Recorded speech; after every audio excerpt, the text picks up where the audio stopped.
soy Juan Boneta. En estos momentos tengo el restaurante Can Boneta en el Eixample Esquerra de Barcelona y estoy muy contento. Un restaurantito pequeño de cocina catalana.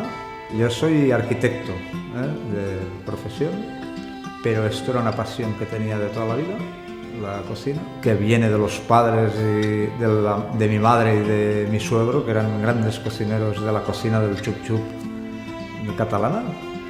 Y era una pasión Esto era un montaje que quería hacer ya desde hace 15 años. La ilusión es lo más importante, creo, para hacer una cosa así. Creo que fue el momento de decir, si no lo hago ahora, no lo haré, intentando compaginar aún la arquitectura con unos estudios en una escuela para ver, y luego unas prácticas en un restaurante para ver si realmente lo que quería hacer era viable para mí.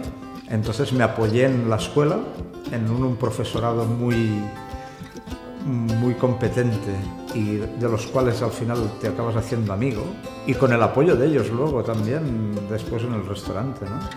Y estando en la escuela y luego en las prácticas en un restaurante ves cómo funciona, te gusta y dices voy a hacerlo de verdad, ¿no? Mucha organización, muy organizado en todas las facetas del restaurante, pero sobre todo la ilusión del que te gusta. Si no, es imposible.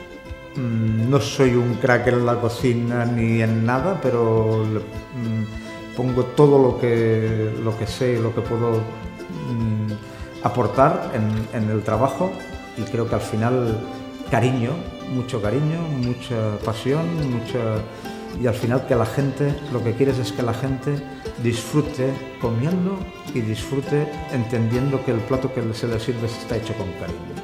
Hay que sentir las cosas, hay que tener ilusión por hacerlo y sobre todo saber que esto puede ser tu gran pasión de la vida, ¿no? Los viejos rockeros, o como quieras decirlo, que aún creemos en la cocina hecha de toda la vida. Mi planteamiento con la edad que tengo tampoco es un planteamiento de muchísimos años lejos, sino más ir pasando e ir disfrutando del momento.